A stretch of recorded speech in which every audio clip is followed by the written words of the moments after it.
So for today's Eclipse training session, we're going to be covering a constituency worker.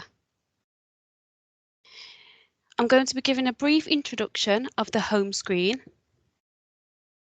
how to search for a client, how to add a client, how to update a person's record, adding and inputting to an initial contact, adding a family relationship. I'll also be going over the 3 conversations model, including support planning and commissioning of care.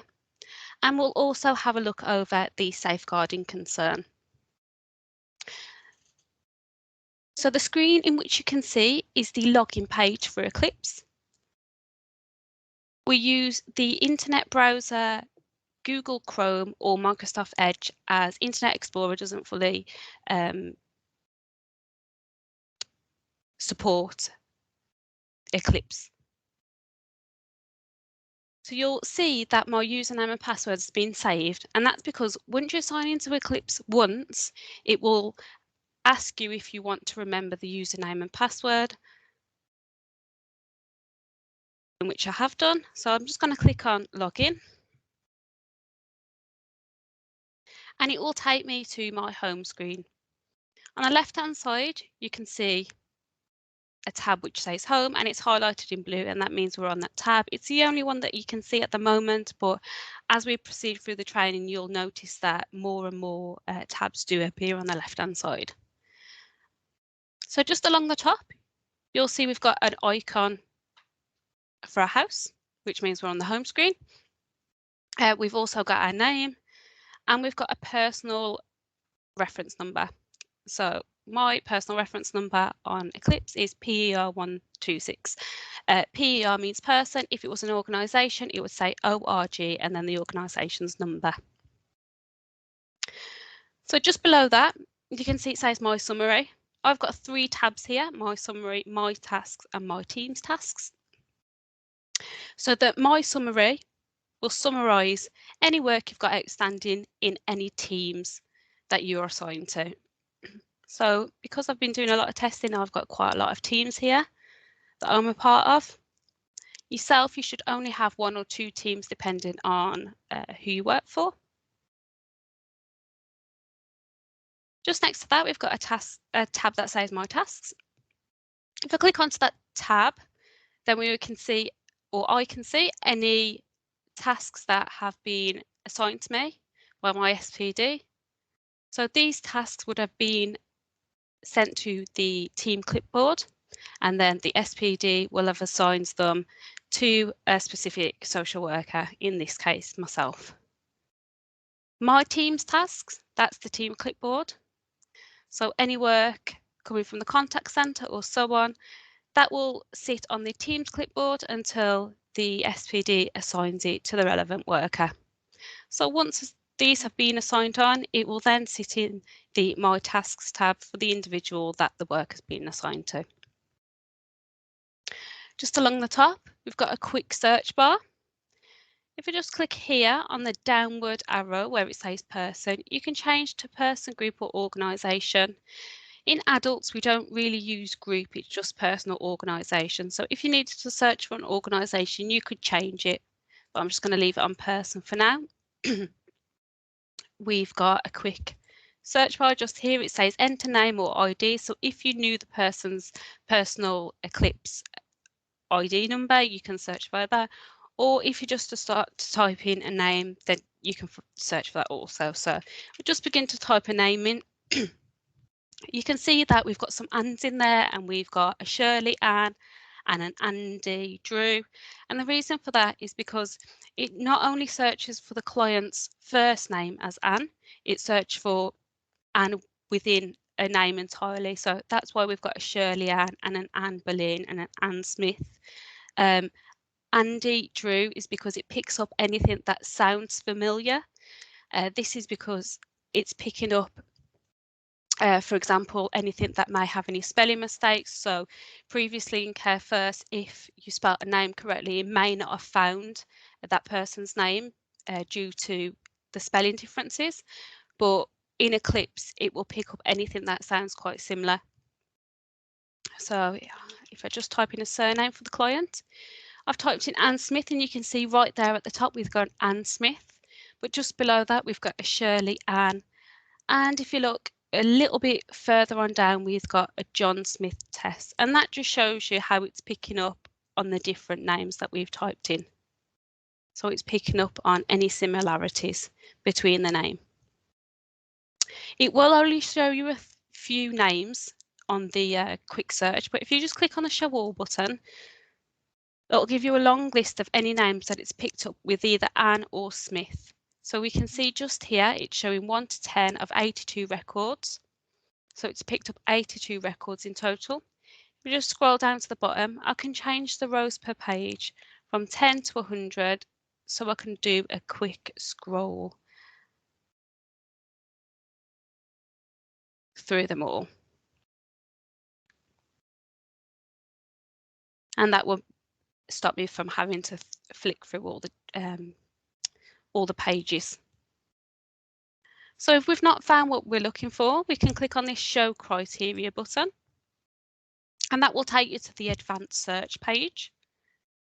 And here we can do an advanced search, so we can search via name, date of birth, any reference numbers, addresses, or the NHS number. So the same amount of searches still applies. In Care First, before we created a new person record, we had to complete a number of 3 searches for a client. And the reason for that was to prevent any duplicate records from being created. So it still applies within Eclipse. We must complete a minimum of 3 searches before we create a new record. One of the features of Eclipse is that in this reference number section just here, if you knew the previous Care First number of the client, you could type the Care First number just in there, and it will find that person's record just from the Care First number. If you search via address, if the person's had a new address and the address you're searching from is a previous address, it will still find that client and list down below. So I'm just going to click on cancel to get out of there. And right next to there, you can also see we've got an advanced button just there. So you can go, there's 2 ways in which you can get to that advanced search. Just next to that, we've got a recently assessed records. Looks a little bit like a clock. We can click on that and it will give us a list of any recently accessed records. So if you're looking for something the day before, or if you was on a client's record the day before, then you wouldn't necessarily have to search the name. You could just click onto that icon there and you could go directly to that person's record. Just here we've got a notifications button.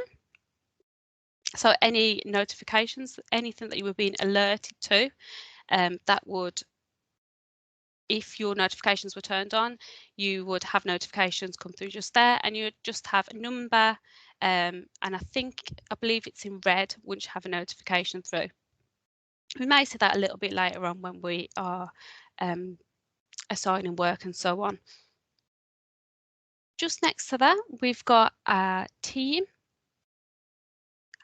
role. And if I drop down that, you can see that I've got a long list of teams, as previously mentioned, but you should only have 1 or 2. So if you've only got 1, there'll just be that one there, and you won't have to worry about flicking between multiple teams. But if you do work for 2 separate teams, then the way in which you can flick between the 2 is just by clicking on this and then clicking on the team that you're working for on that particular day. Just next to that, you've got your name and a person, and if you click on that, you can change your password, change any secondary passwords, and change your notification settings. So we'll just click on that right now just so I can show you the notification settings. So you can set these personally, so you can change them to suit yourself. So you can have notifications to be sent by text message, email, and Eclipse, and I've got mine set to email and Eclipse, so I'll receive notifications in Eclipse and via email. The type of events, so in my cases and my team members' cases, and which events you wish to be notified of. So just here we can see that we can have notifications for case allocation, document generation, form review, or work list and assignment and task reminders. And you can set those to your own personal preferences. Just next to that, we've got a Learn How button, and that will just give you some more information of how to navigate through Eclipse. And we've got the Login button just next to that on the top right hand corner. So what I'm going to do first of all is I'm going to search for that client. We did previously do a search. We didn't find the client. So I'll just show you how you can do a postcode search. We can search for any clients at a particular address. And we can just have a look through that. And if you can't find the client that you're searching for and you've completed your 3 searches, what you'd need to do is you would need to click on the allocation button. Once you've clicked on that allocation button, on the right hand side, you'll see an Add Person tab in blue. I'm going to click on that Add Person tab and it will give me the Add Person page. It automatically defaults to type of client. If I click on that drop down, we can change it to adopter, carer, family member or household member. So they don't necessarily have to be a client, they can be a carer or a family member, foster carer or professional. I'm going to leave it on client. Anything that has this asterisk is a mandatory field, so that must be completed in order for us to move on. So you'll see that the title is not a mandatory field, but the forename and surname is. So I'm just going to pick a name or choose a name for the client. So there we go, Daisy Simpson. Born, you'll see that this is a mandatory field.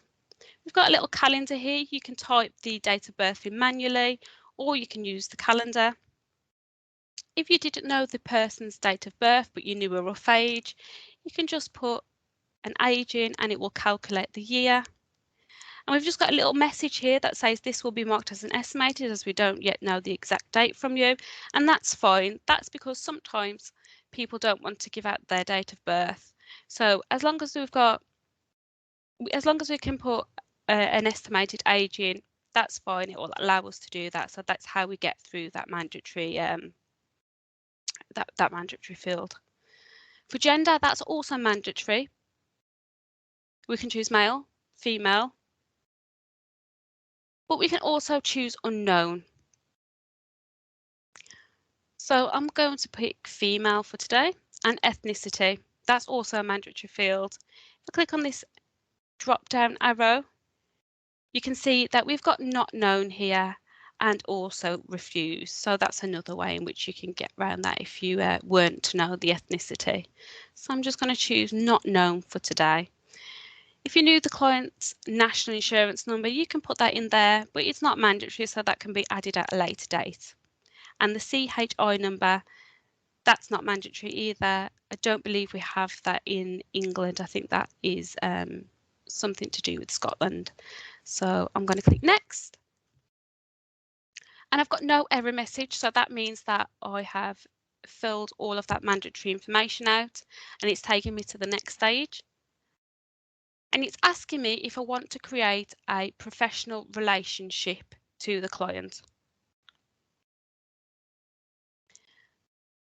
As it would usually be the contact centre that will be creating these person records, the contact centre would not have a professional relationship or would probably not know who the professional relationship would be to. So they would usually click on the skip creation of a professional relationship, because the professional relationship can be added at a later date. So I'm going to click on that tick box and click Save. And you can see now that our screen has slightly changed. We've now got some more tabs down the left-hand side. The one that we're on, Home, originally has moved to the person. So we now know we're on the person page. And along the top, we've got our new client record, Daisy Simpson, a personal reference number, a personal Eclipse reference number. And then just below, we've got the identification screen. So this displays all information about the client, such as address, contact details, reference numbers, languages, date of birth, name, ethnicity, gender, and so on. There is a photograph here. Adults aren't using the photograph at the moment, but children's, I believe, are. So you may come across profiles where a child has transitions into adults, and you may see their photograph on there. So if we just scroll down here, we can see that we can edit this section just here. And if I click onto that edit button, we can see that we can change that ethnicity. So I'm going to change that ethnicity. We originally said that it was unknown, and I can now change it to white British. We can put a country of birth. So this can be changed at any time.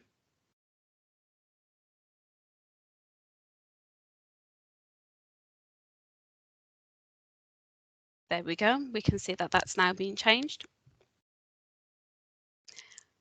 If I wanted to import a client's address, I can click on this drop down for the address.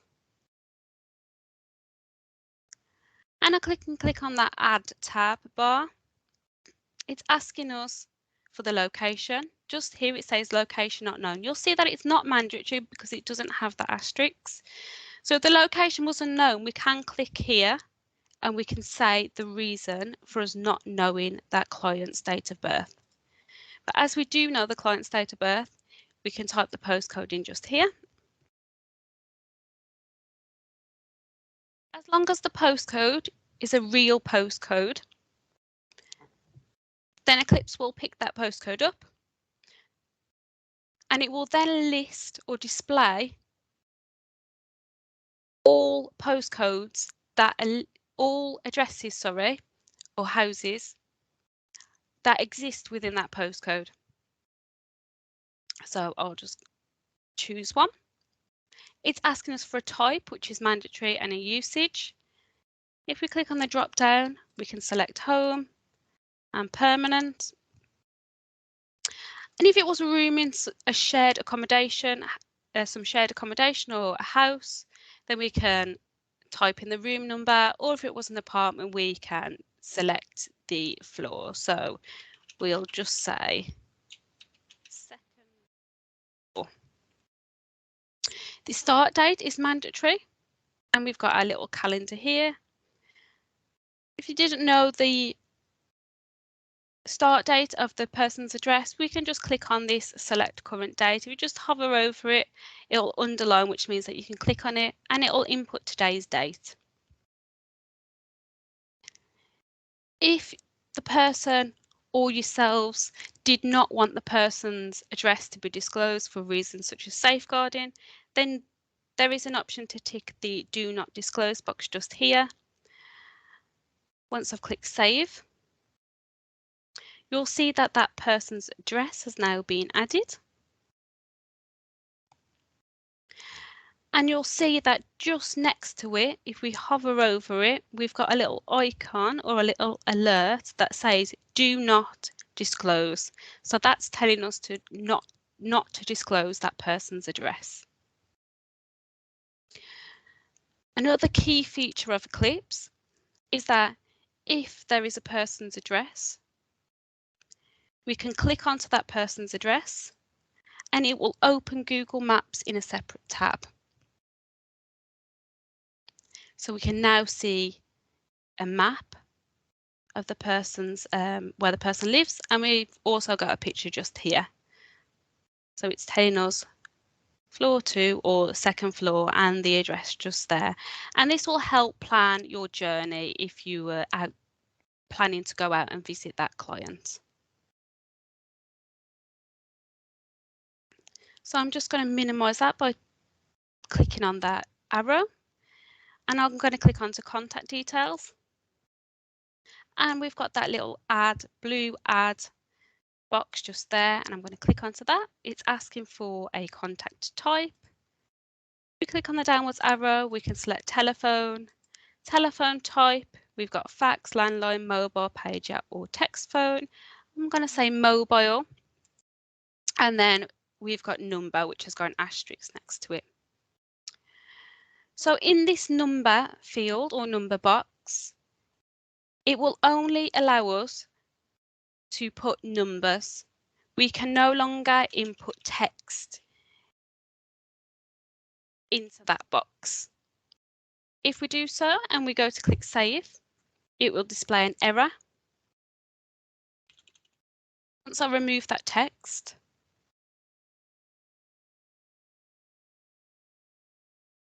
and click save, you'll see that it allows that. It's happy with that. It's not displayed any error message. So you can only put numbers into that number box. If we want to put an email address in, we can click add again. And then where it says contact, we can choose email. And then just here, we can type in an email. I'll just put my own email for the purpose of training today.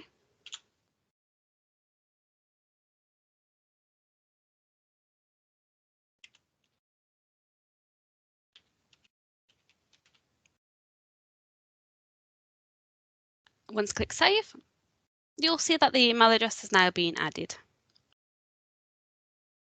So any current contact details such as address or telephone number will display just at the top here.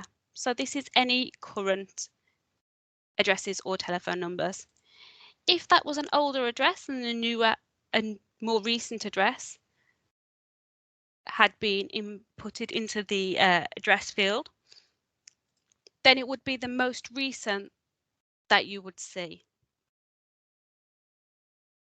So to minimize that, I'm just going to click on that drop down arrow again. Reference numbers, you can add a whole list of reference numbers just here. And for languages, we can type in first languages, other languages. So if the person had a second language, whether they needed an interpreter or any non-verbal communication. So we'll click on that add button, we'll type in, begin to type in English, and then we'll say that they speak French as another language.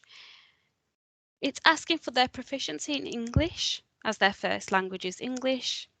It's not mandatory, but I'm going to select proficient for today.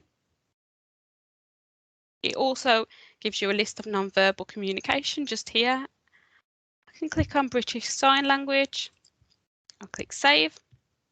And you can see here how it displays.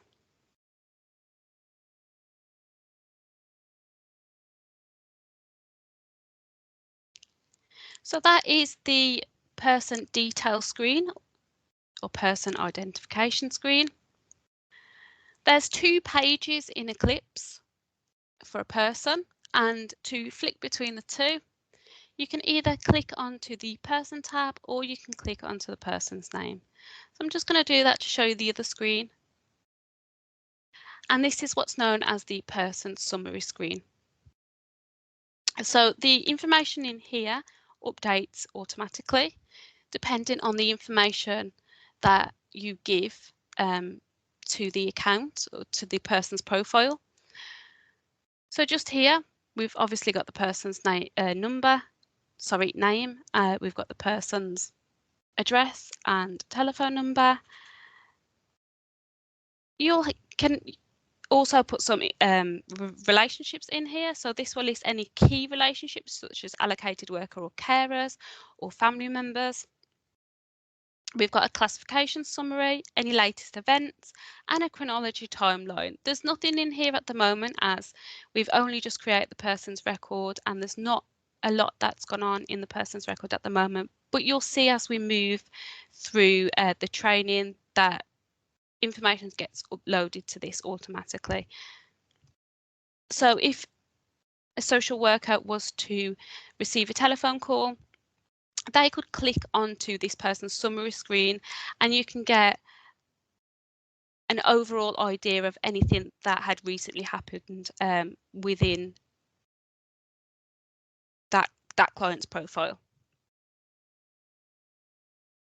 So just to flick between the two again, you just click on the name or click on the person, and that's how you manage to move between the two screens. So what I'm going to do today is I'm going to have a look through an initial contact assessment. So you'll be able to see how the initial contact within the contact centre moves on from the contact centre to the constituency team. So when the contact centre creates the person record and they've input all the necessary information, in order to add the initial contact, they will need to add a work list. So just going to click onto this work list tab on the left hand side. And the reason for this is because you can't add a form, but you can add a work list. So if you want a form, you have to add it as a work list. So we've clicked on that work list tab and there's nothing outstanding here. We've got an add button just here on the right top hand corner. I'm going to click onto that and it's asking us to add a work list and showing records 1 to 10 of 84. I don't want to scroll through 84 work lists, so I'm going to click on filter. And I'm going to begin to type in initial contact. Because I've started to type in initial contact, it started to search automatically. And just here I've got initial contact. So I'm going to click on that green add button. And it's asking me to add the initial contact form to the person's record. So this has taken me to a list of tasks in which I need to do to complete that work list. You'll see here we've got add the initial contact form to the person record and complete the initial contact form. Complete the initial contact form is greyed out, and the reason for that is because we can't complete the form until we've added it to the person's record. So I'm going to click onto that add the initial contact form to the person record and click onto the green add form button. It has then taken me straight to the form. It's opened the form in a separate tab for me. So I've got my original Eclipse page in the background just here, and I've got a new tab with my initial contact on. So I can flick between the two. If I needed to go back to this, I can do, and then I've got my initial contact. So I'm just going to maximize that now, just so I've got it on full screen. And if I needed to take a telephone call, I could just minimize that and I could go and make a search for a new client. So here we've got the initial contact form. Down the left-hand side, we'll see a list of sections and you'll see some orange flags. The orange flag means that within that section, there is a mandatory field and the number tells us how many fields there are within that section. How many mandatory fields there are within that section, sorry. So here for referral type, we've got 3 mandatory fields that need to be completed. Within these sections, we need to click on the edit button before we're able to type into any of the boxes. So I'm just going to click on edit just here. And it says, are you adding this initial contact following a notification to assess from hospitals? I'm going to select no because we're covering constituency today.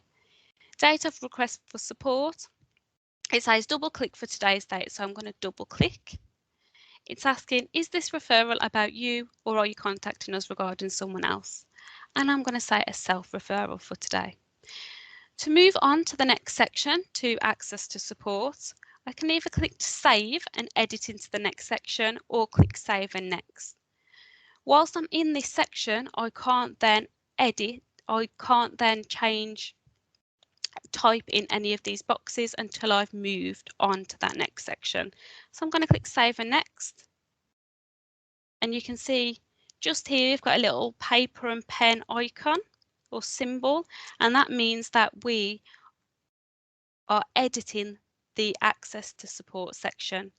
Once we click save and next, when we filled out the mandatory information, you'll then see that that paper and pen symbol moves on. So if you're not too sure where you're editing, if you just look for that pen and paper symbol, you'll know that you're in that section and you can move on from that section by just locating it and clicking save or save and next. So even though we can see just by looking in the corner where the flags are how many mandatory fields there are, we've also got asterisks so we can see where those mandatory questions are.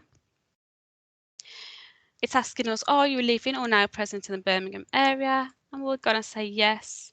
Are you a British citizen or British passport holder? And the client says yes. So I'm going to click save and next. And it's taking us to the details of inquiry, and we can see there we're editing the details of inquiry because that's where the pen and paper symbol is. So we're just going to move through the form, making sure that we fill in all of that mandatory information. Any blue boxes is just guidance, so you can read that and it will explain how or what information is required within the form. So I'm just going to type in text just here because it's a mandatory field, so it won't allow us to complete the form until we've typed in or selected from the drop-down lists for all the mandatory fields. This request for support is in relation to which of the categories of need. We'll just click on that. I'm going to select physical support, and the nature of an inquiry is for additional care. It then says, does this request include any element of support to reduce social isolation? And I'm going to say no. And do you have savings above £23,250? I'm going to select no for today. Are there current conversations, support plans or review work lists for this person? I'm going to select no because we know that we've just created that person's profile and it is a fresh shiny new profile and there's nothing in it at the moment. I'm then going to click save and next, and it's taking me to the next steps. So it's asking us for the result of the inquiry. So this is quite important. If we click on that, we are going to say it's a referral because we want to refer on, and it's asking us what referral is required. So you can select multiple, you don't have to only select one, you can select all that apply. And for today, I'm going to select conversation 1 and 2. You see just below, this box has just appeared and it's asking us to select the team that the conversation 1 or 2 will be assigned to. So this will be the constituency team in which it needs to be assigned to. So the contact centre will have a list of postcodes and constituency teams, and they will then know who to send this onto, and it will appear on the constituency team's clipboard. So today we're going to be using Brum Adults team as our constituency team. So if the contact centre knew the number or reference number, they can type in that reference number, but if not, then they can search via team name. So it will either be reference number or code or team name. You can search via either. So I've just selected Brum Adults team, and just down here we've got a yellow box, and this is telling us to do something. So the blue was guidance or additional help, and the yellow boxes are telling us that we must do something. So this box is saying to add the language and communications needs to the language section of the person record. If contact preferences are unlikely to change, consider adding these as alerts on the person's record. So this will help the social worker with making contact next. So if the client had a hearing impairment, then they could choose the contact preferences for the client to only be made contact via email or text message, and not to be called on the telephone. So I'm going to click Save and Next. And it's asking us to fill in the mandatory reporting data. We have to report on services for carers in a slightly different way to services for people with other care and support needs. Is this request about the person's own personal needs, their needs as a carer, or both? And I'm going to select person with care and support needs for today. Is the person already in receipt of ongoing long-term support? And it's automatically filled that out as no, and that's because it's remembered a question that was answered at the top of the information that we put in there. It's asking us for a route of access, and we're going to say community other route. I'm going to click Save, and you'll now see that all of those orange flags have now disappeared. So that means that all the mandatory questions have now been answered, and it will now allow us to complete the form. So to complete the form, we've got exit and complete at the top right hand corner, and we've also got exit. If we were to exit the form, we could come back in and make amendments.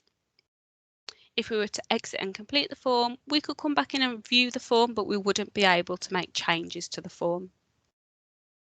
So I'm going to click exit and complete, and it's asking us, are we sure to exit and complete? Are we sure we wish to exit and complete this form? And I'm going to select yes. And it's just warning us again, one more time, you are about to complete this form. So we can still change our mind, but I'm going to select complete.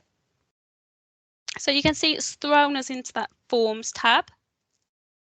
And that's because once we added that work list, we added the form to the person's record. And we've just been completing that form. So we've got an initial contact here, and we've got an activity date of today. And we've got a state. If we just hover over that tick, that orange tick, we can see that the form state is complete. If I click on this View tab just here, it will give us some more information. So it will tell us who completed that and when it was started and when it was completed. I'm just going to click on that Work Lists tab again, and you'll now see that that initial contact has triggered a conversation 1 and 2. And that was because we selected a conversation 1 and 2. So it's automatically triggered a conversation 1 and 2. And it's got a state of 0% complete. And you'll see here that the owner is the Brum Adults team, and that is because we selected the Brum Adults team as the constituency team we wished for that to be assigned to. As we're already on the Brum Adults team profile, and we know that because I can see that just here, I'm going to click on the Home tab on the left-hand side, and I'm going to click on the My Teams tasks, which is the team clipboard for the Brum Adults team, which is the constituency team that we're using today. And I can see here Daisy Simpson, which was our client, and we've got a work list of a conversation 1 and 2. So that's what the contact centre have assigned to the team. And I'm just going to assign that to myself. So this would be the SPD that would usually do this. To do that, I'm just going to click on these three little dots just here on that client tile or that work list tile. And I'm going to reassign that work list.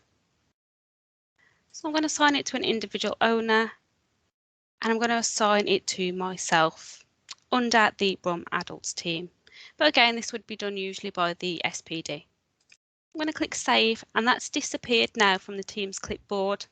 And if I go into My Tasks, we can see that now appears on my clipboard. So to get into that work list, I'm going to click on the conversation 1 and 2 on that person's work tile. I could click on the client's name just there, and it will take me straight to the person's record and to the person screen. But I want to go straight to that conversation 1 and 2 work list. So I'm going to click on conversations 1 and 2. And it's taken me straight to the work list page. And I've now got a conversation 1 and 2 sitting here with 0% complete. So we can see here that the owner is no longer the Brum Adults team. It is with the Brum Adults team, but the owner is myself, and that's because it was assigned to me.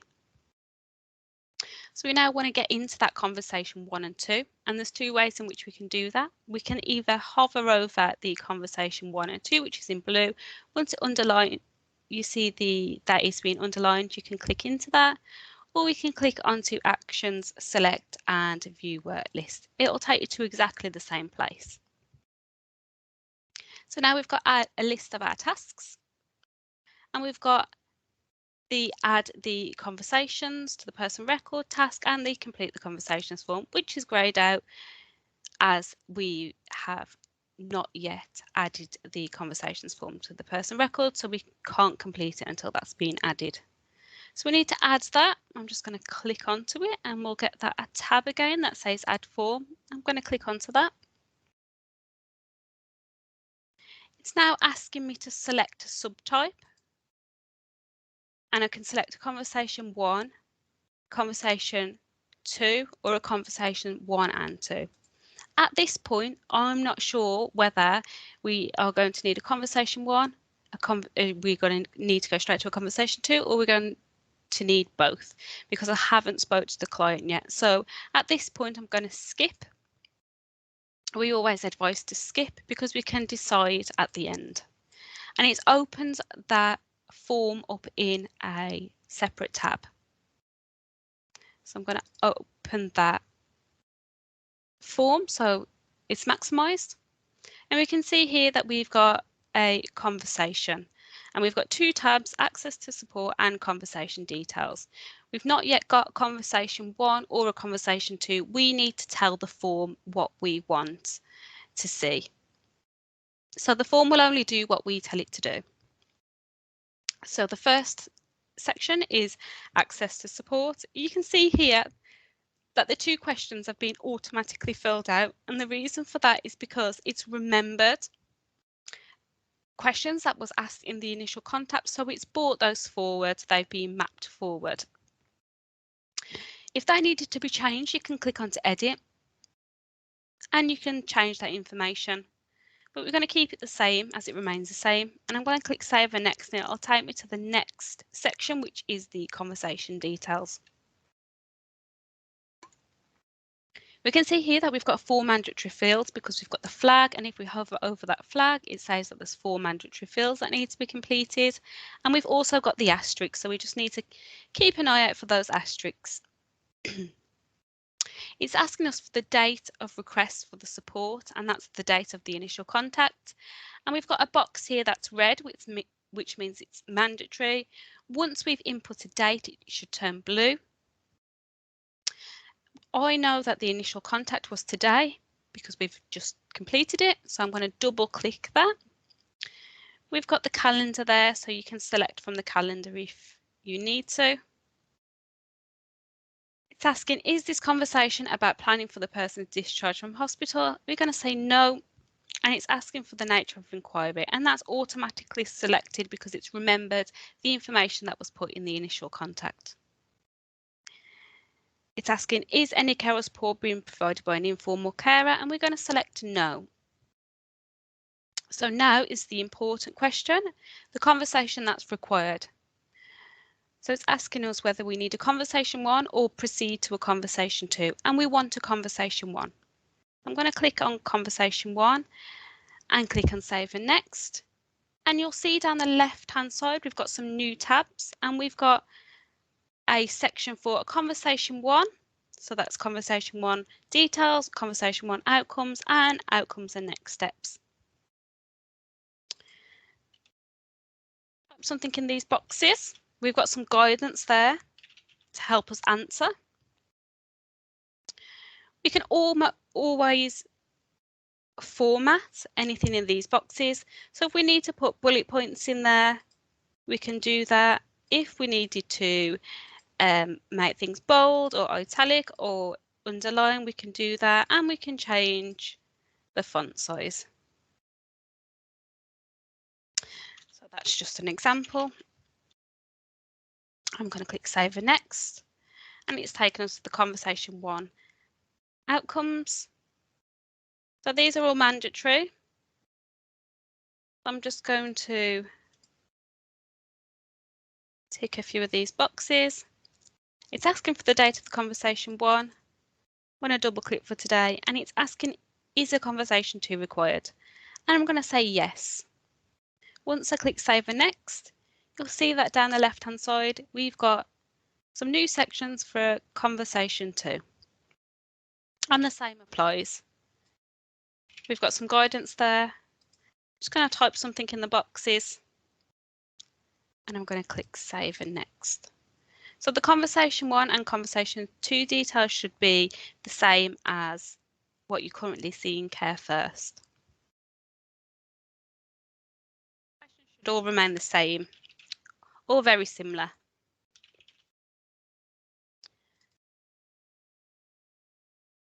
There's a table just here for what is being done. We've got a plus sign, so we can add multiple rows, and we can take them away with a minus sign. I'm going to click save and next, and it will take me to the conversation 2 outcomes, and it's asking for the date of the conversation. So the conversation is today, so I'm going to double click. Again, you can select by clicking on that calendar. I'm going to click save and next there, and it's asking for the outcomes and next steps.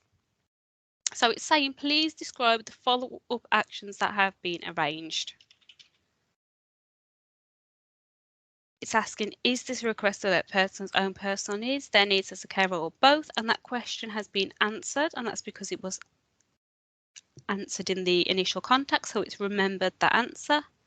We can change it if need be, but I'm going to keep it the same. It's asking, is the person with care and support needs already in receipt of ongoing long-term support? And it's remembered that we previously answered no. So this is another important question. Outcomes and next steps for the person, please select all that apply. So we've got universal services here, short-term support, enablement, EICT or EAB service provided, short-term support, other provided, conversation through a review required, no services provided to cease, no service provided other, no service provided person already in receipt of health funded services only, or palliative care. And for today, I'm going to select conversation 3 or review required. For the outcome date, I'm going to double click for today.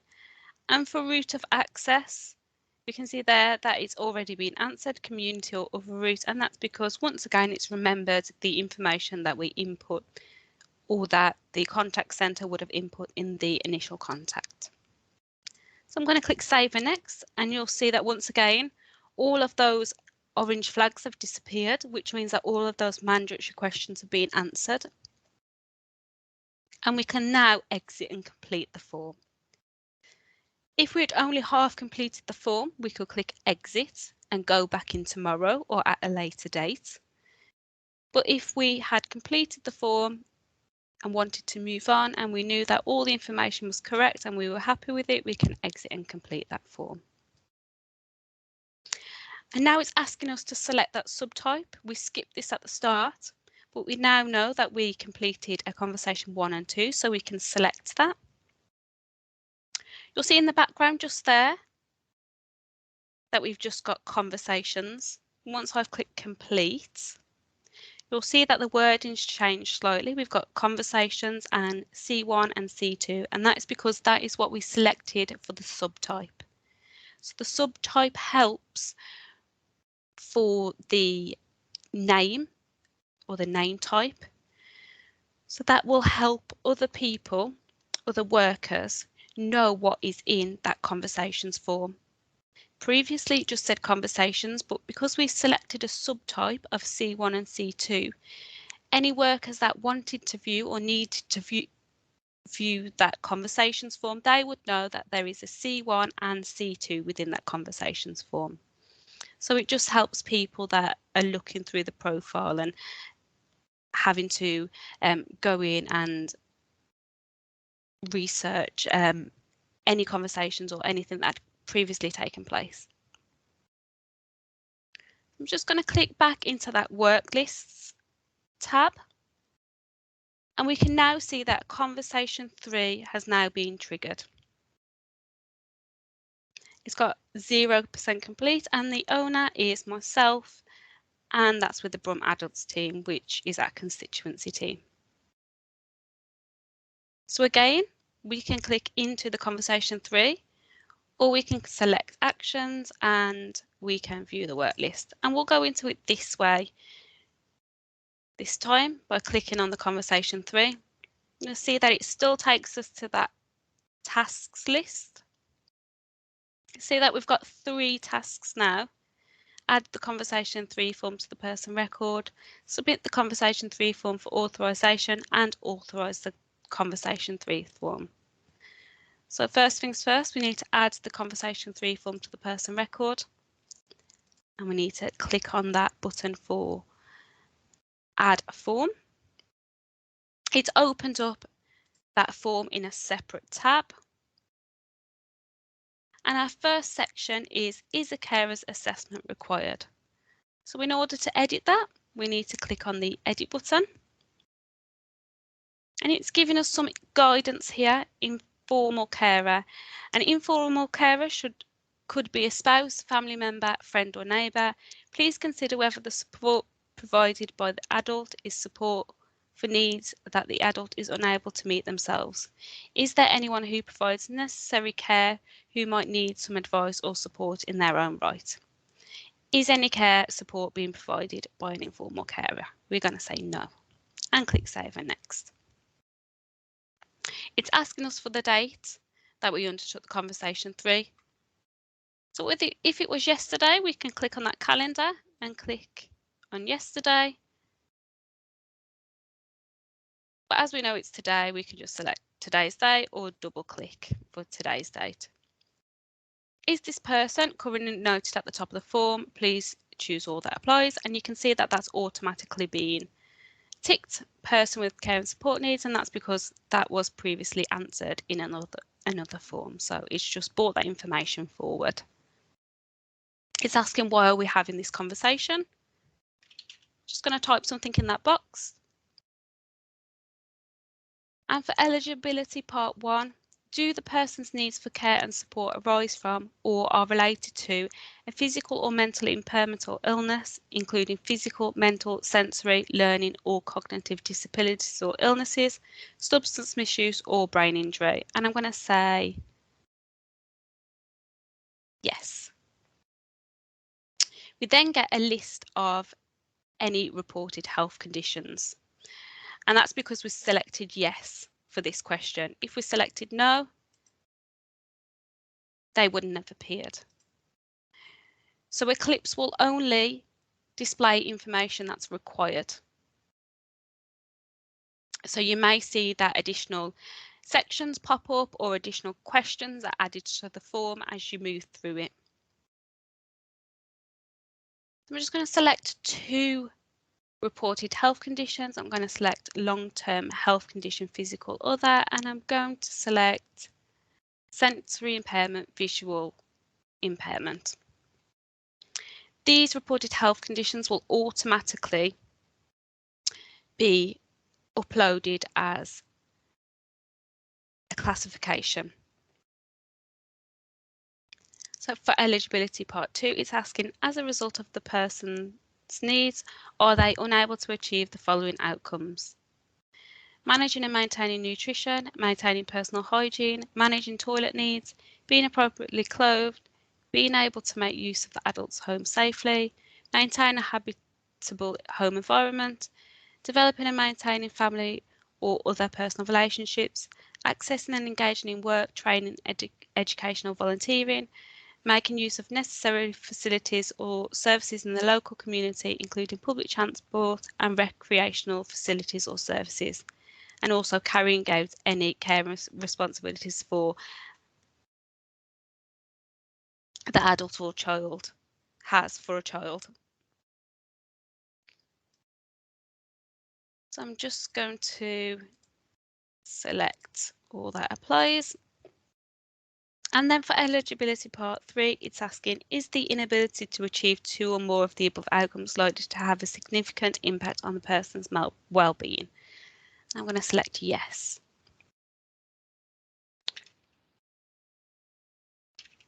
So I'll just continue to move through the form. Click on Save and Next, and it's asking us for the outcome. This is a mandatory field. I'm going to click on that drop-down arrow and select from the list.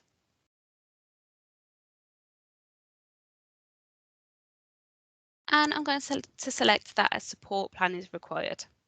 You'll see that an additional question has just appeared with a red box, which means it's mandatory. And it says, does the adult have anyone supporting them with their financial arrangements? If they do, please record the name, address and telephone number of the person here. If the adult is managing their own financial arrangements, please record the fact here. So I'm just going to type something in that box just so it turns blue, which means that we can move on. I'm going to click on Save and Next.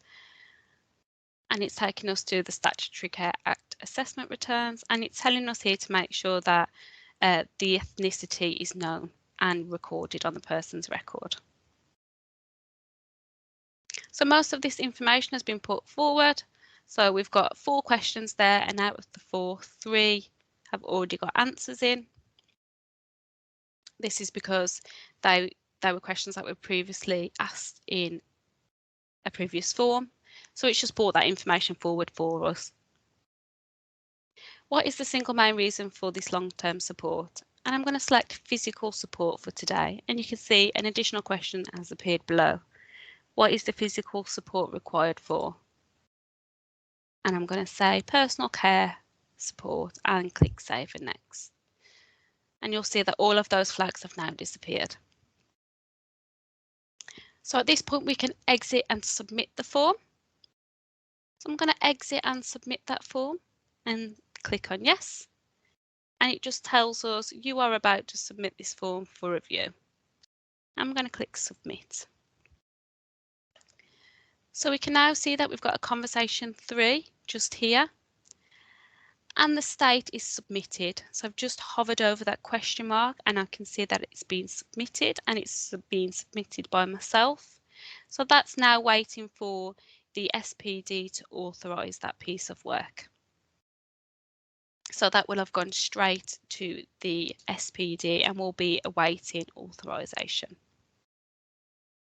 I'm just going to click back into that work lists tab, and we can see that the conversation 3 is 67% complete, and that's because it's waiting for the SPD to authorise that form before we will display it as 100% complete.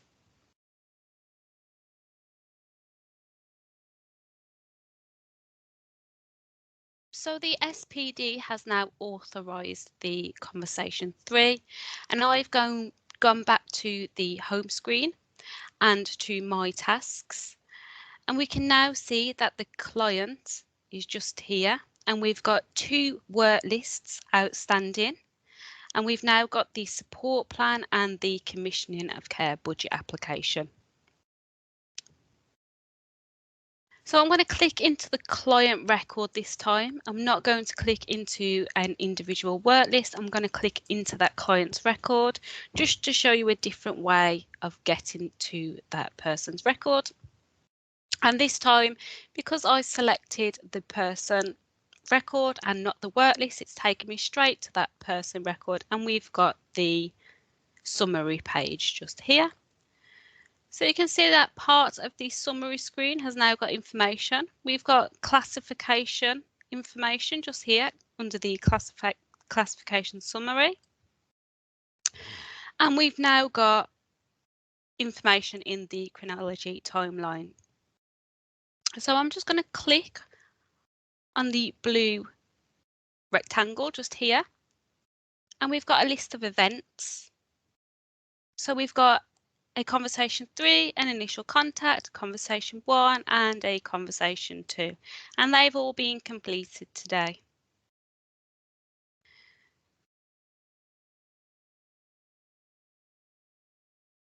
So if we were to complete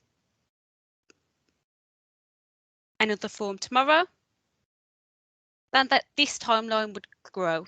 Anything that is grey means that there's no events, but anything that is blue, you can click onto that rectangle and it will show you a list of events that happen within that day. We've only created this record today, and that's why we've only got the 13th of January. So I'm going to click into the work lists tab, and we can now see that we've got a support plan and a commissioning of care budget application.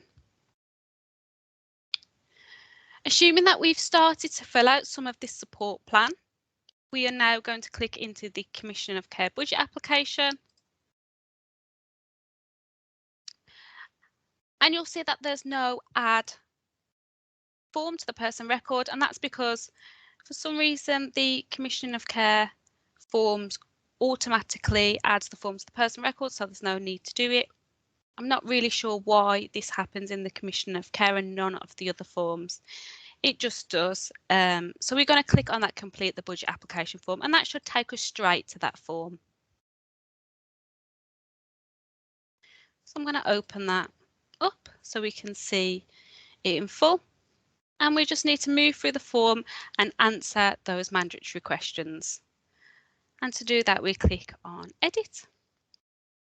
And it's asking us for the worker responsible for the application. I'm just going to type in my own name, the type of funding, and I'm going to select BCC funded, type of service being requested, and it's long term. Is this a new service? And we're going to select new service. How much new spend are you applying for? I'm going to type in a figure there, and what will be the total weekly budget? And I'm going to type in the same just there. Which type of team are you working for? And we're going to select community. Which constituency is responsible for the person? So that will be your own. So I'll just select any one of those today. Please select the relevant client group. And I'm going to select physical disability. So once I click Save and Next, it will move me to the next section, but I'm just going to scroll up. And depending on the information that we put in here, because we selected community and Hall Green, it's given us the budget code for that particular team and area.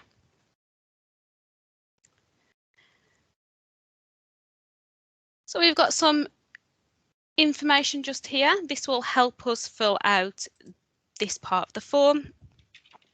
This should all look familiar. It should be very similar to what you currently see in Care First. I'm just going to quickly move through this, and it's taking us to the proposed services. And we've got direct payments, home support, day opportunities, placement, and other services. You can select more than one, but for today, we're just going to select home support. And once I click on Save and Next, you'll see down the left-hand side, we've got a new section for home support, and that was because we selected home support for the proposed services. So it will only give us what we ask it to do. Because we selected home support, it's given us that section for us to fill out. If we selected home support and day opportunities, then it would have given us the two, as in two separate sections. But the form has not displayed all five because all five is not needed. It only needs what we select. So I'm just going to fill out this part of the form. It's asking for a service type, and I'm going to say home support, and the client group was physical disability. They're both mandatory questions because we've got the asterisks next to them. You'll see that once we move through the forms and we answer those mandatory questions, not only do the flags move from down the left-hand side, but they also are removed from the top-hand corner of that particular section. We're now in the Scrutinising Manager section, and at this point we would exit the form and we would assign it to the necessary manager. So I'll just show you how to do that, and I'm going to click on exit. Yes. So we've now come out of that form and we're in the form section, Commission of Care budget application. That is what we've been working on. State is blank, and that's because it's in draft. We've not completed that form yet. So we need to reassign that work list now. We filled the information that we can fill out. We need to reassign that to the Scrutinising Manager.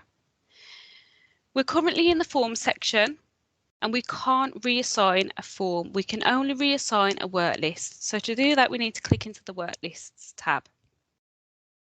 And then we'll find that Commission of Care budget application, click on select, and we can now reassign that work list. And this is where you'd assign it to another person. So we've selected type of owner, individual owner, and assign to another person. And you would then type in your manager's name and select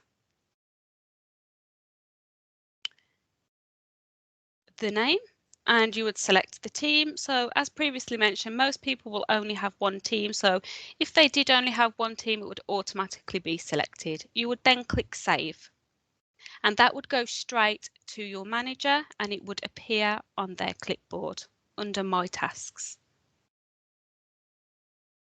But for the purpose of today, I'm going to go back into that and I'm just going to move through that form just so you can see how it works. I'm going to click into Scrutinising Manager and edit that section.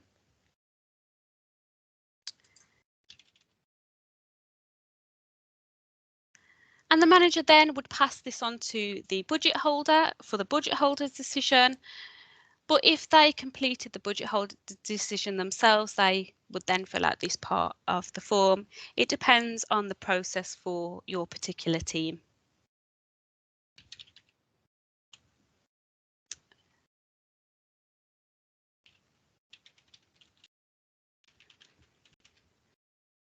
So I'll just fill this out as the budget holder, just so you can see how we move through the form. And I'm going to select Approve Home Support, including support in living.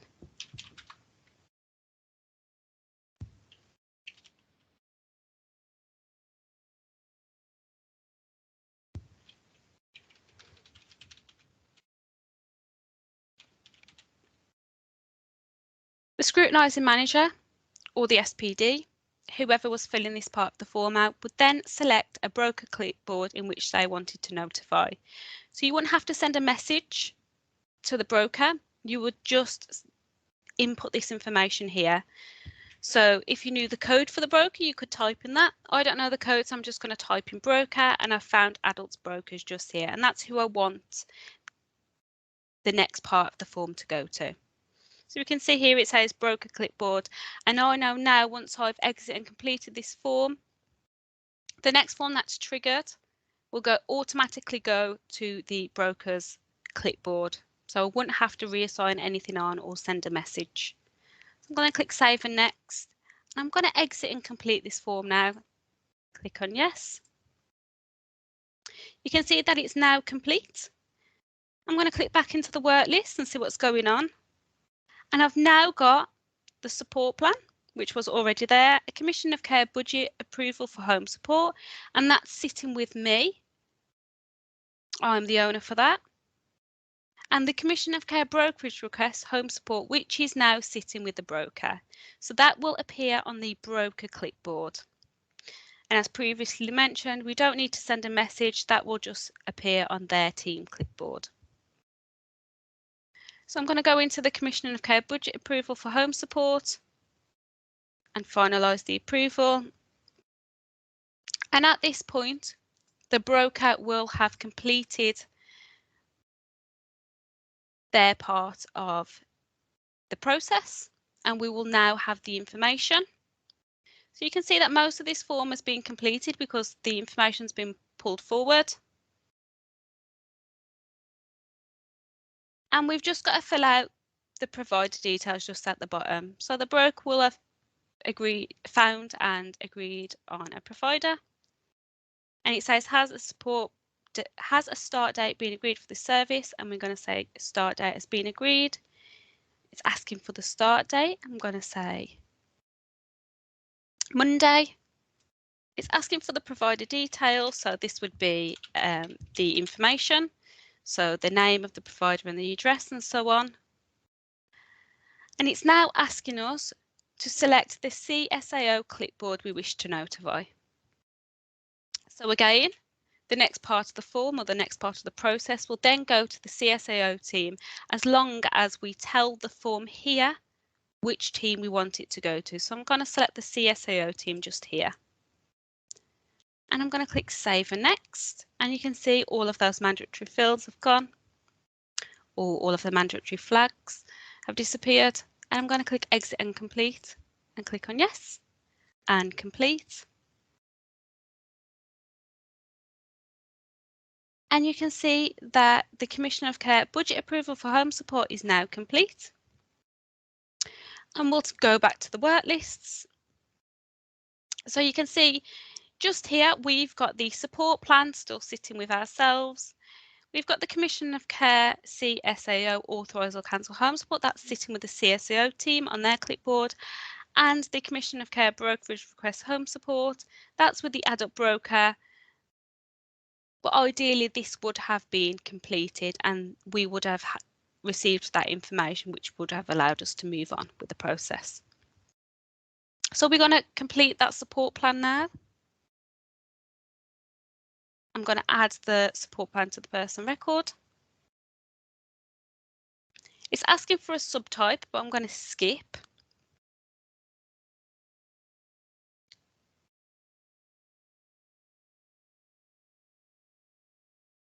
So we would have already filled some of this out. But for the purpose of training, we completed the Commission of Care first. But we'll just quickly move through the form. And you'll see that most of the information has been mapped forward from previous forms. So we'll just check that that still applies and we're happy with that and click on Save and Next. And it's asking for the date of the plan or review, and we're going to double click for today. And what is the purpose of the form? So as with the conversation 1 and 2, we told the conversation form whether we wanted it to be a conversation 1, a conversation 2 or both, and this applies with the support plan and review. However, it can't be a support plan and a review, it can only be one, but we need to tell the form which one we want it to be. So we're going to select a support plan for today, and it's asking whether the support plan is still needed, and we're going to say yes. I'll just fill in these boxes just to move through the form, but these should look pretty familiar. It's asking, is this plan or review for funded services only or a combination of funded services and informal support? And we're going to select funded services only for the purpose of today and click Save and Next. Which kind of formal services are needed? And we're saying home support and Save and Next. For eligibility needs, the information has been mapped forward from a previous form. You can still add information or change information on there.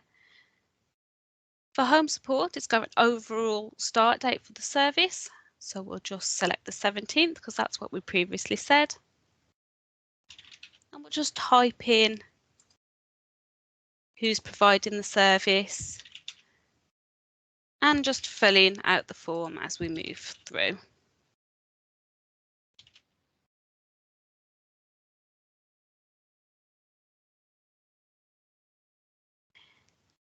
It's asking us about the final personal budget, the agreed weekly amount, which was £580, and the adult contribution from the financial assessment. And we're saying 0. And I'm going to click Save and Next. And it's asking for contingency planning. And now it's asking us the review arrangements. So for the recommended outcome, first of all, we'd put it into the further review by an allocated worker. And then that would trigger a review for the selected date. So you'd select that for 4 weeks' time. And then that would sit in the clipboard waiting to be reviewed in the next 4 weeks' time. Once that had been completed, you would complete the review and you would then schedule the review to be reviewed in 12 months' time. So we'll just begin by clicking on further review by an allocated worker. We'll select it for February the 16th and I'm going to click Save and Next.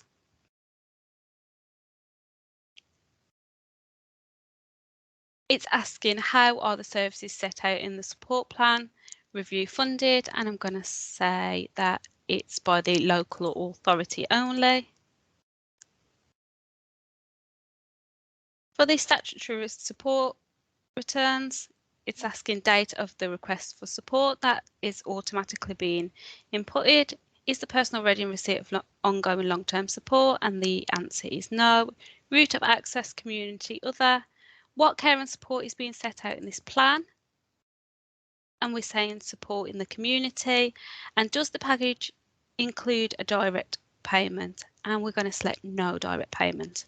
We've got an additional question that says, does the package include? And we're going to click on the drop down and we're going to select services commissioned specifically for the citizen.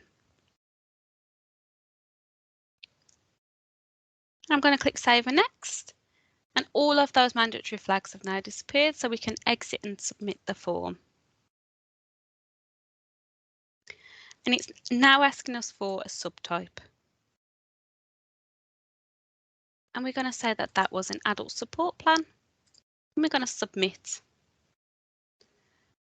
So that adult support plan is now awaiting review by the SPD, and we know that because it's got submitted just here. The support plan has been sent to the SPD. The SPD has now authorised the support plan. And we can now see there is a review sitting in the work lists tab. The review has a due date of the 16th of February 2022, and that was because it was the date that we set for the scheduled review to take place.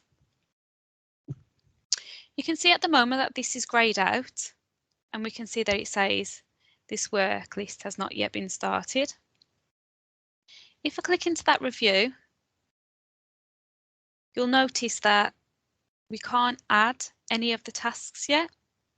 They're currently greyed out, and the reason for that is because the piece of work is not yet due. I'm just going to click back into the work list section and show you a way in which we can force start that review. The way we do that is click on Select and Start Work List. And this is for when you have to start a review early. So you can see now that the icon has changed. And if we click into that review, the first task should no longer be greyed out, and we can actually add that support plan and review to the person's record. So I'm going to do that just now. It's asking for a subtype, but we'll skip as always. And we'll just go through the sections. I'm going to maximise that first of all and click Edit into the first section. These have been pulled forward from the previous form. I'm going to click Save and Next. It's asking for the date of the plan or review, and I'm going to double click for today's date. And it's asking what is the purpose of this form, and we know it's for a review this time. Having understood the person's circumstances, is a review still the correct approach, or is a full assessment required instead? And we're going to say continue to record a review. We can see that is this plan review question has now appeared, and we can see that that already has an answered question for funded services only. So I'm going to leave that how it is and click on Save and Next. Which kinds of formal services are included in this plan? And we can click Home Support, Save and Next. It's asking who for the people that were present at the review. I'm just going to fill the boxes out as we move through the form. Does this conversation include a revisiting of the person's mental capacity? I'm going to say no. Method of conversation. Is a telephone conversation? Is this person a resident in a care home or care home with nursing? We'll say no. Does the support plan include any direct payments? I'm going to say no. And does this person receive any service under Section 117 of the Mental Health Act? And I'm going to say no. And then I'm going to click Next, Save and Next. The outcomes that achieved, we'll just type testing just so we can move through the form. And we'll click Save and Next. Asking for the provider evaluation, so it wants the provider's name. And the CQC reference number, provider reference number. Overall, does the review indicate that the provider is meeting the person's outcomes? I'm going to say fully met. Would the person be willing to recommend the provider to friends and family if they needed similar care? I'm going to click on yes and Save and Next. You'll see that this information has been pulled forward from a previous form.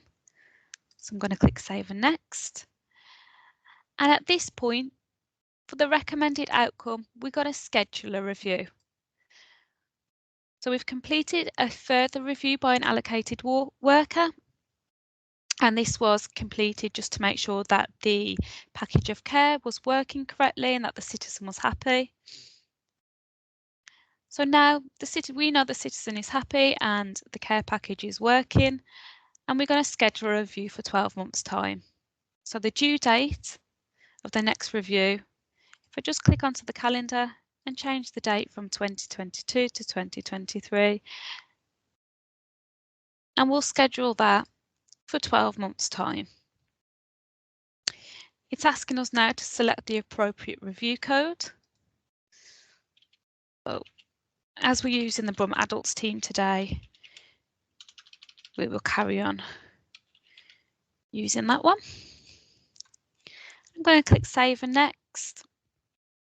How are the services set out in the support plan review being funded? We're going to say client and local authority. The statutory review returns. We'll double click for today's date. For question, actual date of undertaking the review. Was this review planned or unplanned? We'll click on planned. And at the start of this review, what setting was the person living in? And we're going to select community. What was the outcome of the review? And it was no change in long-term support. And what is the single main reason for the long-term support? Physical support was what we selected. What is the physical support required for? And it was personal care support. And we're going to click Save and Next.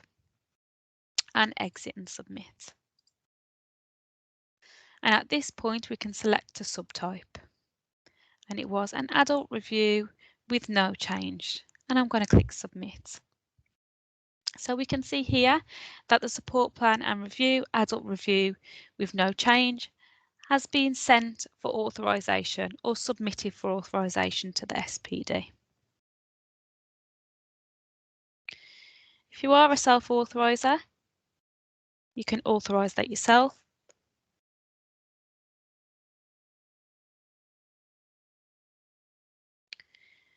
And we can see that that's now changed.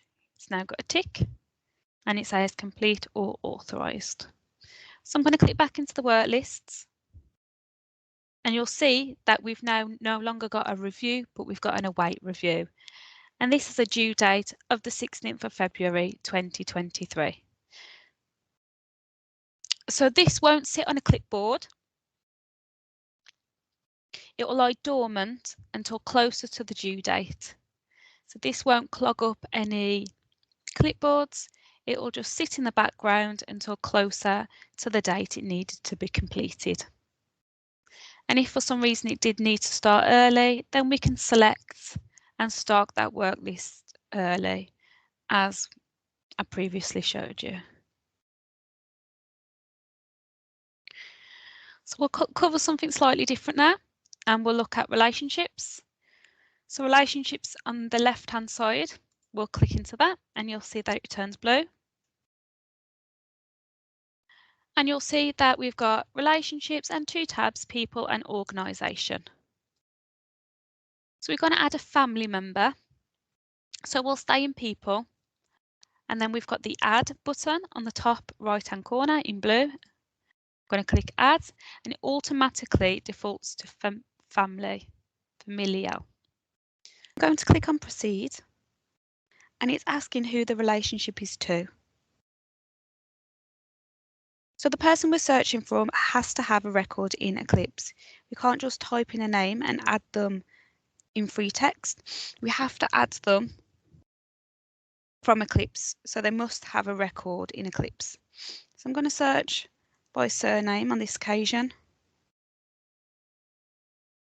by the surname, and we're looking for this one here, Marge Simpson. So I'm going to click on this, and it's asking what is Marge Simpson's relationship to Daisy Simpson. I'm going to click on the drop-down arrow, and I'm going to select daughter.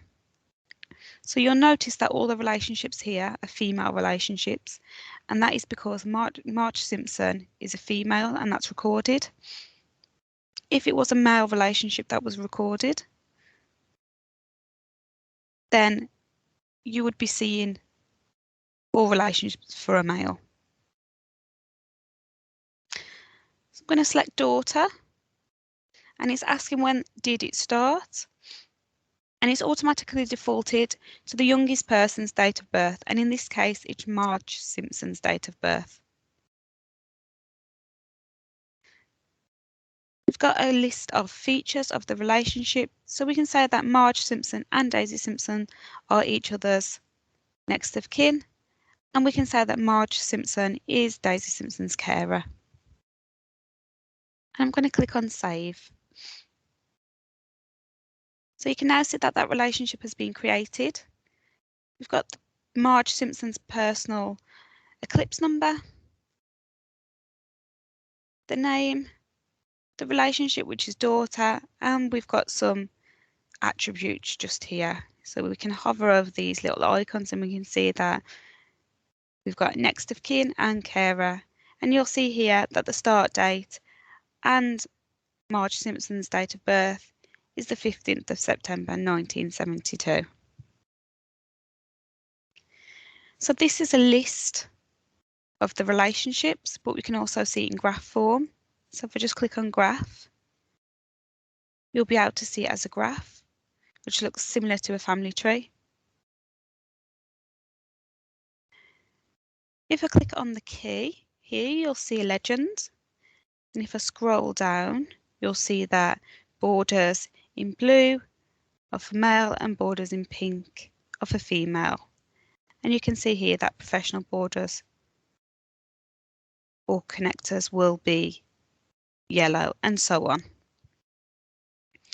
We can also switch to the relationship's profile pretty easy on this screen.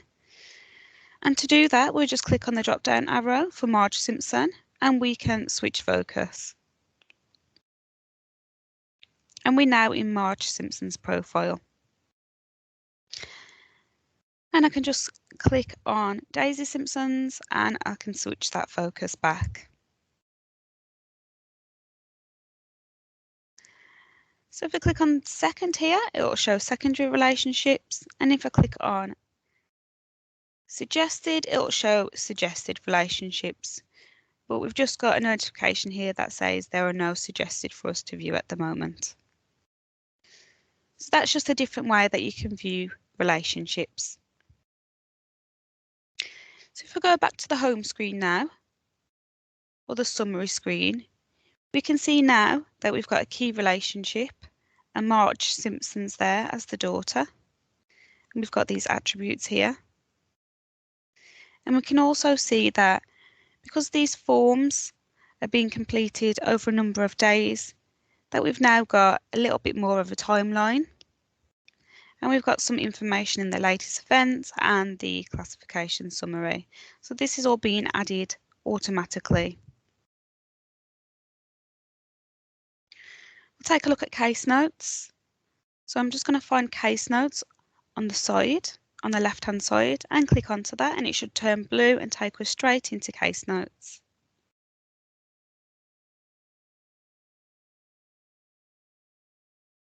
And we can see that we've got one case note there already. And that will have been created in one of the forms and uploaded automatically. So case notes is what's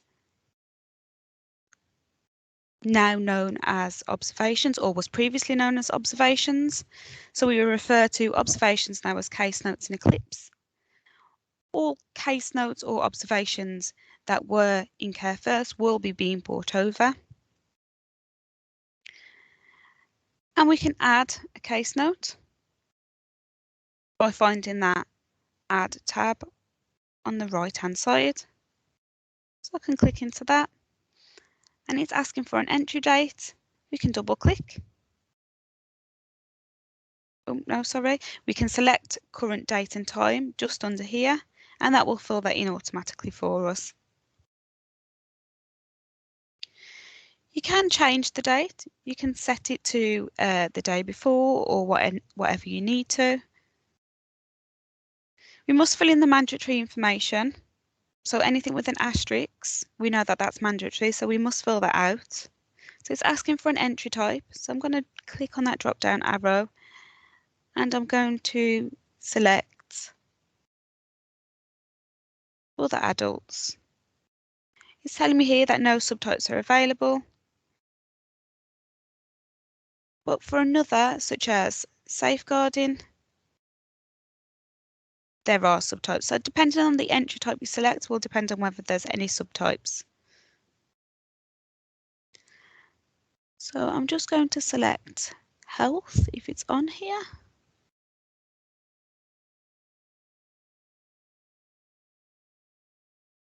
We'll go with information only. There's no subtype for that. And I will select that we have received a doctor's note.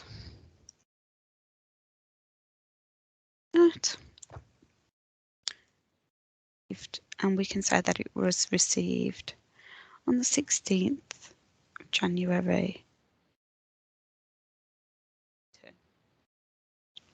We can change the format in here. So if I highlight that, I can make it bold and underline.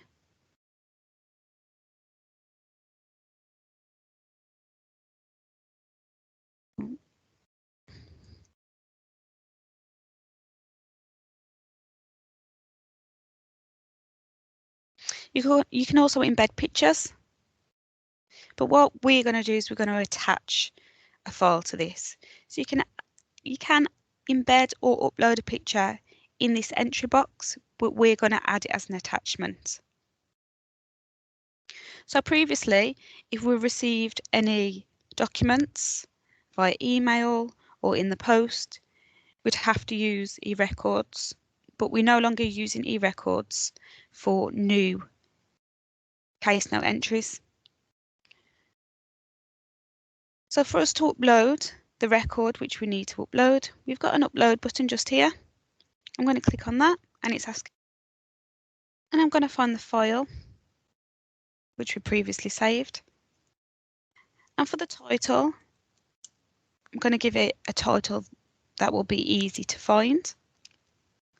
So we'll say doctor's note, and in the description we'll put sick note, and we'll put the date, which was the 16th.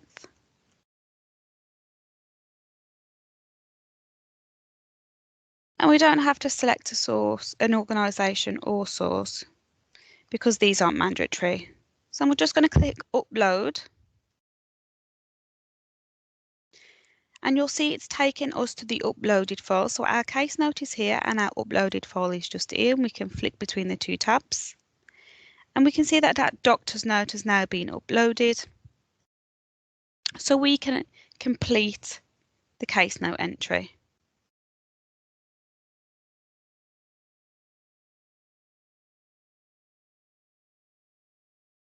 And there we have our case note entry, previously known as an observation.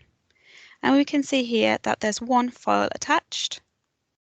And if we click onto that and we click into that doctor's note, it will download and we can click straight into it and it will open in a separate window.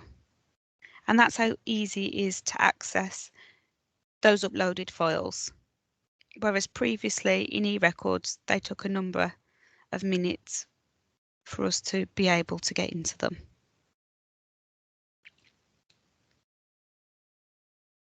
So you can filter case notes if there's a number of case notes on there and you need to filter because there's too many to look through. You can click on the filter tab and you can filter by date if you know the date range. We've got in the last 7 days here, 30 days or a year. You can filter by people. So if you knew the practitioner that uploaded the case note, you can search via that person's name, the type of case note, such as the entry type, and whether there were any attachments. So you can search, if you're looking specifically for a case note with an attachment, you can search to show entries with attachments, and it will apply that filter automatically.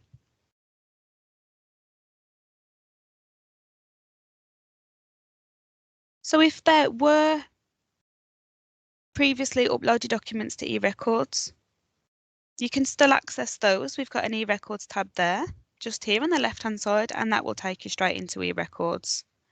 But going forward, any new attachments will be added in Eclipse, and they will be added to case notes or to a form.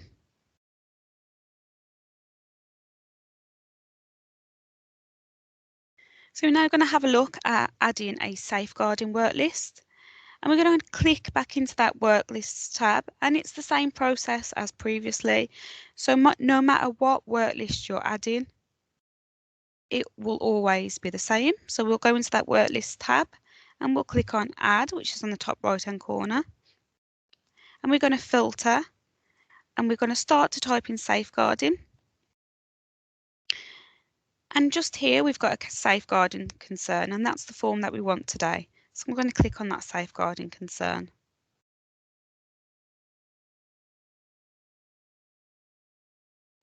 It's asking us to add the safeguarding concern form to the person record, so we're going to do that.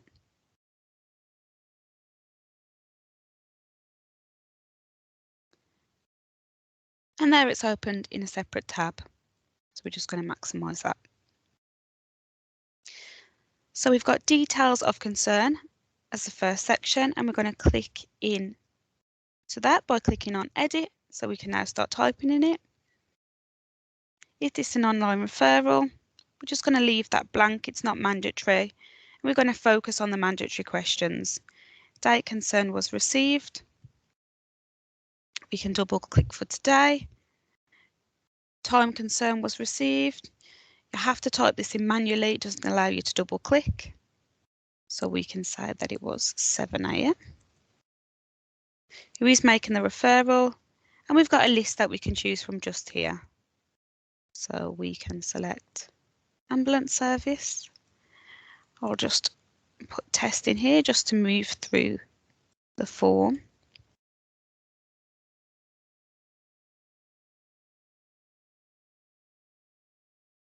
Does any part of the safeguarding concern relate to a child or children? I'm going to say no. And types of abuse. And I think for now we're just going to say self-neglect. Does this include? This is not a mandatory question, so we're going to leave this for today. Where is the abuse taking place? And I'm going to say own home. Has the incident been reported to the police? We're going to say no. I'm going to click save and next. Is the alleged source of risk a person or persons? We're going to say no. Does the concern relate to a service provider or organisation? I'm going to say no. Has the person or their representative been consulted? I'm going to say yes. Having considered the information in the safeguarding concern and the person's views, do you intend to proceed with this as a safeguarding referral? And I'm going to say yes. And we'll click save and next. So you'll see that we've got some further sections that have appeared on the form. It's asking us to check action taken to address any immediate risk reported in the referrer's concerns. We'll just type in test and move through the form. So most of these questions should be the same as what's already in Care First at the moment. It's asking for the how likely is the abuse or neglect causing the risk to the adult to happen. We're going to say possible. Give a reason for judgment. How severe would the impact on the adult be if the abuse or neglect happened? We'll say medium. And here we've got the calculation tool that will calculate the overall level of risk.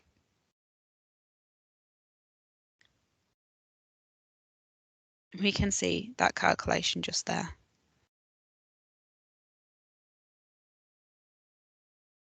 Just going to carry on to move through the form. I'm just going to continue to answer the questions.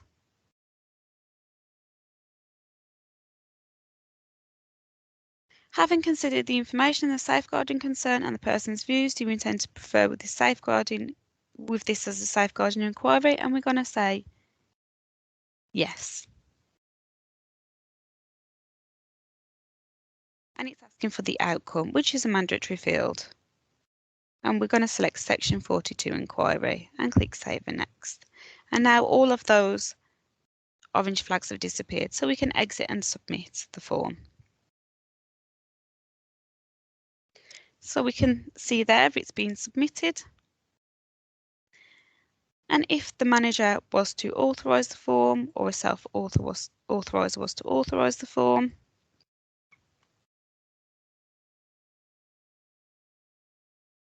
and we can go back into the work list and we can see that we've now got a safeguarding inquiry.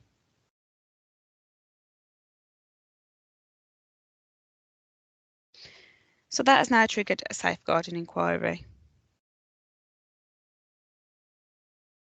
Another work list that I just want to briefly show you is the end worker involvement. So we'll just filter and look for that.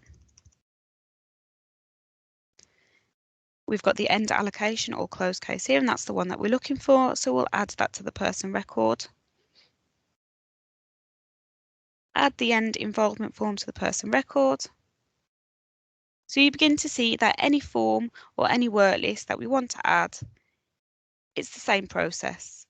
Select a subtype for this form, we can skip. We can choose that later on. And it's asking us here the next step, and we want to end the allocation. So we've got here, select closed case if all worker involvement has ended and no services are being provided, and if services continue or other workers remain allocated, select end allocation. So it's just giving us a bit of guidance here, and we're going to click on end allocation. And it's asking us for the worker involvement summary. It's also telling us here to complete all forms, work lists and case notes you are responsible for. Ensure data quality items are up to date, for example, addresses, relationships, classifications, warning and alerts. And if I just hover over this guidance here, it's telling us this will create an automatic case note entry. So I'm going to click Save and Next and exit and submit. And now we can select End Allocation for that subtype. We've got our end involvement end allocation here. It's been submitted, and once that is authorised,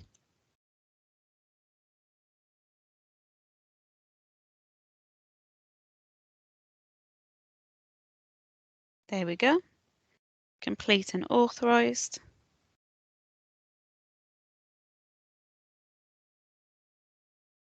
That should now have disappeared from the work list. There we go. If we click into the case notes, we can see that that entry has been created just here.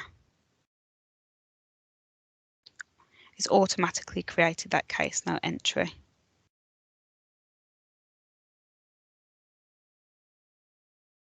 So there's one last thing to go over, and that's just documents.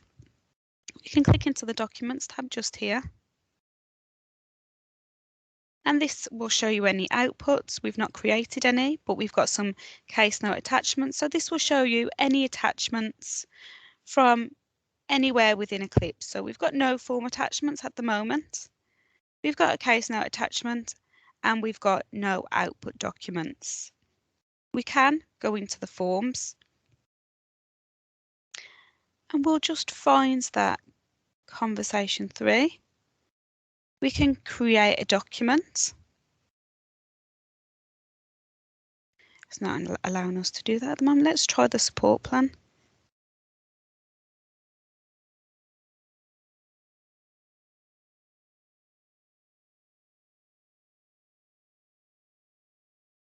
Okay, there's no templates in the system at the moment, but on go live, that should be working all fine.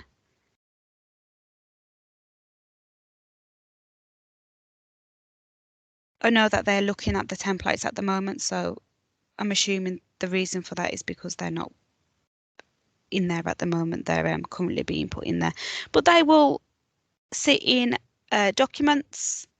Let me go back to documents.